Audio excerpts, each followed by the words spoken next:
ನಗರದ ಹಲವು ಕಡೆಗಳಲ್ಲಿ ಕುಸಿದು ಬಿದ್ದ ಹಾಗೂ ಮಾರ್ಗ ದುರಸ್ತಿಯ ಸಂದರ್ಭದಲ್ಲಿ ತೆಗೆದುಹಾಕಲಾದ ಮೆಸ್ಕಾಂ ಕಂಬಗಳನ್ನು ಅಳವಡಿಸುವ ಕೆಲಸ ಇದೀಗ ಮೆಸ್ಕಾಂ ಸಿಬ್ಬಂದಿಗಳು ನಡೆಸ್ತಾ ಇದ್ದು, ನಗರದ ಪ್ರಮುಖ ಜಂಕ್ಷನ್ಗಳಲ್ಲಿ ಒಂದಾಗಿರುವ ಮಂಗಳೂರಿನ ಕೆಎಸ್ಆರ್ಟಿಸಿ ಸಾಯ್ಬೀನ್ ಪರಿಸರದಲ್ಲಿ ಇಂದು ಕಂಬಗಳನ್ನು ದುರಸ್ತಿಪಡಿಸುವ ಕೆಲಸ ನಡೆಯಿತು.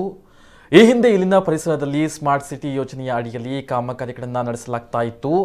ಕಂಬಗಳನ್ನು ತೆಗೆದುಹಾಕಲಾಗಿತ್ತು. ಇದೀಗ ಅವುಗಳನ್ನು ಮರು ಅಳವಡಿಸಲಾಗ್ತಾ ಇದೆ.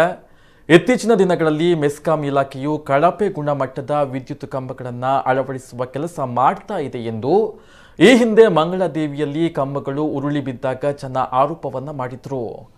ಹೀಗಾಗಿ ಮೆಸ್ಕಾಂ ಇಲಾಖೆಯ ಅಧಿಕಾರಿಗಳು ಉತ್ತಮ ಗುಣಮಟ್ಟದ ಕಂಬಗಳನ್ನು ಸೂಕ್ತ ಜಾಗದಲ್ಲಿ ಉತ್ತಮ ಸ್ಥಿತಿಯಲ್ಲಿ ಅಳವಡಿಸಬೇಕಾಗಿದೆ.